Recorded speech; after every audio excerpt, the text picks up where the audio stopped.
Bienvenue dans Le Parcours, un podcast Ipsos Santé. Je suis la docteure Lorraine Bernard et pour ce deuxième épisode, je vous propose de découvrir une patiente, une de ces femmes que nous accompagnons.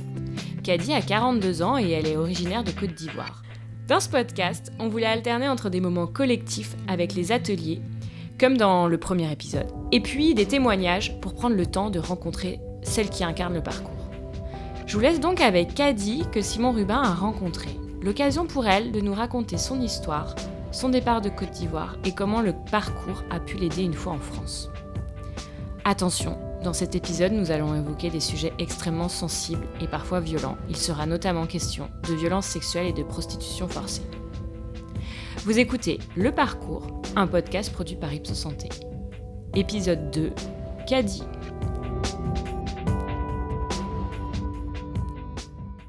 Bon, mon histoire, j'étais chez mon pays, c'était un mariage forcé. Ils m'ont donné le mari de ma grande soeur, paix à son âme. Elle avait fait 2 jumeaux. Après l'accouchement, elle est décédée. Et puis ils m'ont donné à ce dernier, j'étais encore très petite. Donc, je refusais. Ils m'ont dit que si je refuse, là, ils vont me frapper, ils vont me tuer. Donc j'étais obligée, j'ai accepté. Mais ce dernier, il était vieux, il avait déjà 2 femmes. Moi, j'étais la 3e. Et puis, ces femmes, elles étaient un peu vieilles. Et puis, lui-même sautait avec moi. Il buvait et puis il prenait la drogue. Et puis, en plus encore, comment on appelle ça même? Le jour, c'est pas mon tour, c'est le tour de son petit frère. Son petit frère sautait avec moi aussi. Donc, vraiment, j'ai vécu un calvaire chez mon pays. C'était quand ça? Bon, il y a longtemps de cela, hein, parce que je me suis mariée. À ce moment, je n'ai pas encore vu mes règles. C'est chez mon mari là-bas que j'ai vu mes règles, mes menstrues. J'étais encore très jeune. Puisque à ce moment, je ne sais pas lire et écrire. Donc, l'année, je ne me rappelle plus. Et alors, à quel moment vous vous dites je pars, il faut que je parte? Bon, à un moment, il y avait une dame qui était en Tunisie, qui était notre voisine, à mon mari, qui venait souvent. Elle me voyait parce que quand j'étais au pays, chez nous, quand tu es musulman, on ne doit pas voir tes visages. Tu portes hijab, tout le visage est tout fermé. Donc, c'est elle. Elle m'a vu, elle me dit, ah Kady, que vraiment demain je vois que ton mari te maltraite. Moi je suis en Tunisie, il fait va et vient, ça va chez moi. Tiens mon numéro, en cas, un jour si tu veux voyager, tu me fais signer. Allez, fais comment pour voyager. Je n'ai pas de papiers, je n'ai rien. Elle dit non, moi je vais t'aider. Donc c'est dans ça maintenant. Bah, chaque fois, le monsieur me frappait. J'étais enceinte, chaque jour il me frappait. Même j'ai des cicatrices au niveau de mon pied, mon dos. Actuellement, j'ai un problème de dos. Donc, dans ça, la dame, je l'ai appelée, je fuis parce que mon mari il avait un champ de cacao avec du café. Il était très riche en Côte d'Ivoire là-bas. Donc, dans ça, je me suis cachée dans un camion. Le camion est parti à Abidjan. Quand on est arrivé à Abidjan, je suis sortie. Puis, j'ai appelé la dame. Elle m'a dit que bon, elle m'a donné le numéro d'une de ses connaissances au Mali. Donc, vous prenez un peu d'argent, vous vous cachez dans un camion, vous partez de la propriété de votre mari, vous arrivez à Abidjan, puis là, vous partez donc direction le Mali. Oui.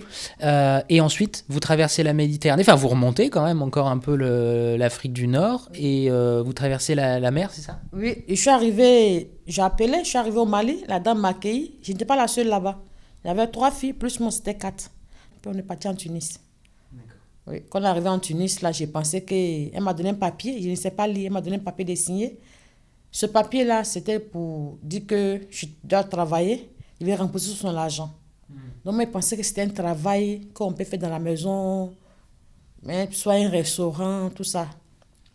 Oh, pourtant, je me trompais. C'était la prostitution. Excusez-moi si je n'arrive pas à bien prononcer le mot. C'était pour me vendre. Ouais. On était 4 filles. Après, nous avons mis dans une voiture teintée. On partait au marché, partait payer les habits, les chaussures. La nuit, nous envoyaient dans une maison close. Donc les garçons venaient, tu danses la scène, tu t'exhibes, tu danses. Quand tu danses là, ce dernier met son doigt, que moi je veux cette fille. Mais parmi les filles là, c'était moi qui étais un peu en forme. Donc c'est moi chaque fois, je partais. Donc on sortait avec ces derniers là sans se protéger. Ouais. Ça a duré combien de temps donc d'être en Tunisie dans cette maison close? Ça a duré plus que 3 mois, hein, si je ne mens pas. Hein. Okay. 3 mois, donc quand tu ne veux pas, on te frappe, tu ne manges pas. Donc un jour, j'ai dit c'était trop, j'étais fatiguée. Je voulais partir au pays, mais elle avait bloqué tout mon passeport. Donc je suis sortie dans la rue. Avant de sortir, il y avait le gardien. Il a dit de me faire sortir. Il me dit non, que s'il veut que me faire sortir, il faut qu'il soit avec moi. Donc j'ai accepté. Donc c'est dans ça, maintenant lui il m'a fait sortir. Et puis je suis partie dans la rue. Il a appelé son frère, il s'appelait Mohamed. C'est ce dernier-là qui m'a pris, m'a envoyé à la maison chez sa grand-mère. Puis je suis restée là-bas. Mais je travaillais dans la maison, puis pouvoir manger, m'a accueilli. Donc c'est dans ça, un jour il m'a dit, ah Khadija, parce que tu sais, chez les Arabes, Khadi et dit Khadija. Il dit Khadija, comme tu es ici, moi parti à Lampedusa. Toi rester ici? J'ai dit oui, moi rester ici. Que non, toi rester ici, c'est pas bon pour toi. Toi venant partir. Donc j'étais avec lui, avec sa femme. Et il m'a dit qu'il va dans le village de sa grand-mère. Donc c'est ça, je les ai suivis. Puis on est parti. Et donc, vous êtes arrivé à Lampedusa? Oui, on a pris le bateau. C'est eux-mêmes qui conduisaient.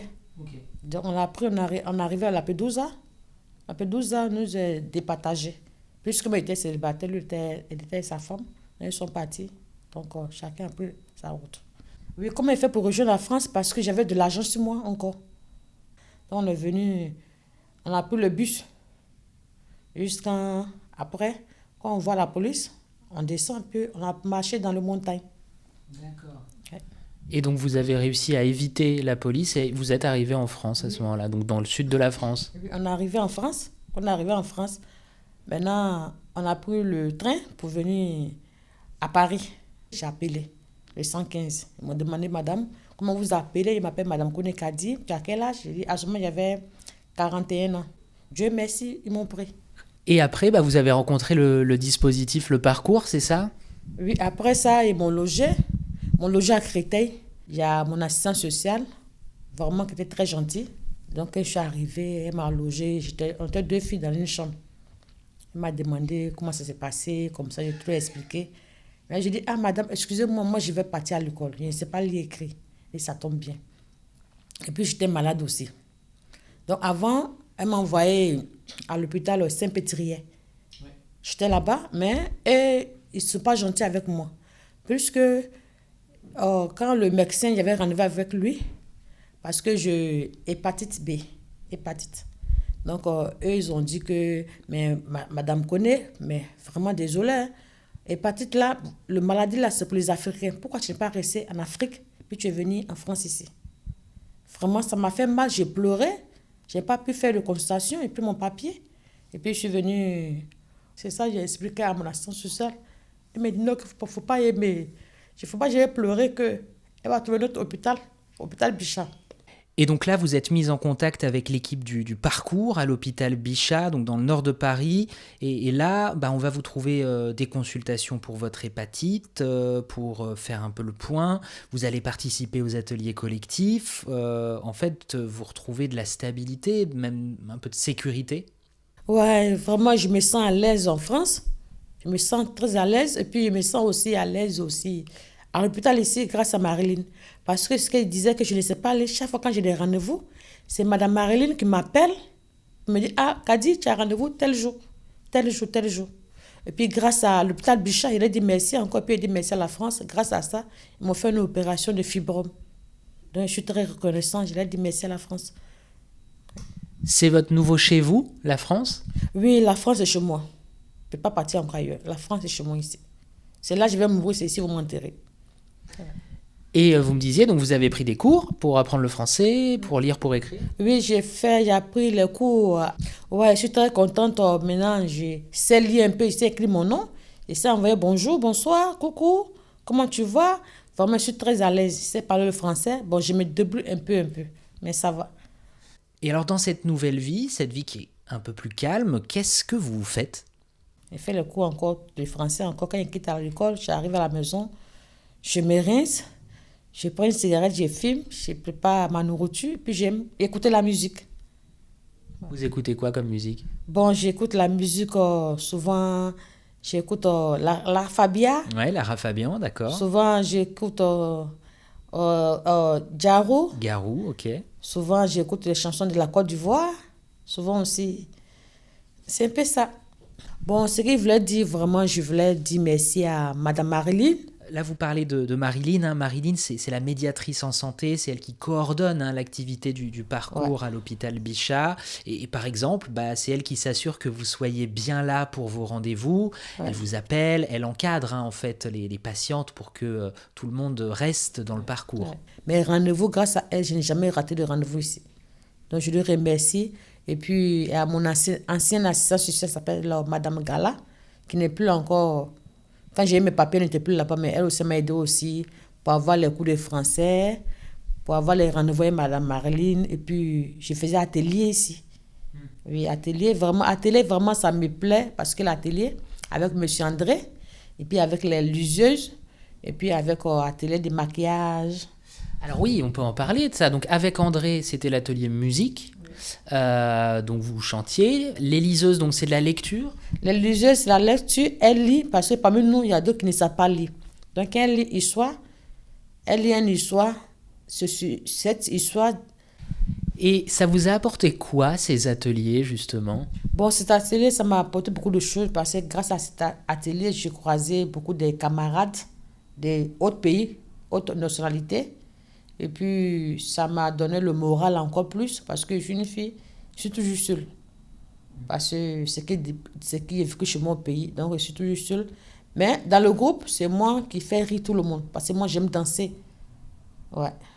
Bon, présentement, c'est mon rêve, je veux apprendre à lire, à écrire, être dépendante et puis je veux travailler.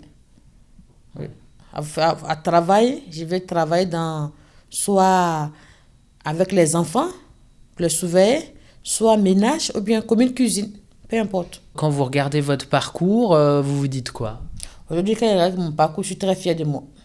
Je suis fière de moi, puis je dis merci encore à mes entourages aussi qui m'ont encouragée dans mes débuts, dans mes moments difficiles aussi. Bon, ma maison, c'est la France. Ma maison, c'est la France. Toute ma vie, c'est la France. Ouais, présentement, je dis merci et je suis à l'aise, je suis indépendante. Quand je sors, j'ai la tête haute. Je n'ai pas honte de moi-même. Et c'est la fin de ce deuxième épisode. Un immense merci à Kady. Le Parcours est une série produite par Ipsos Santé. Ipsos, c'est un collectif de médecins, sages-femmes, infirmiers et infirmières qui portent ensemble un réseau de cabinets médicaux, inclusifs et bienveillants.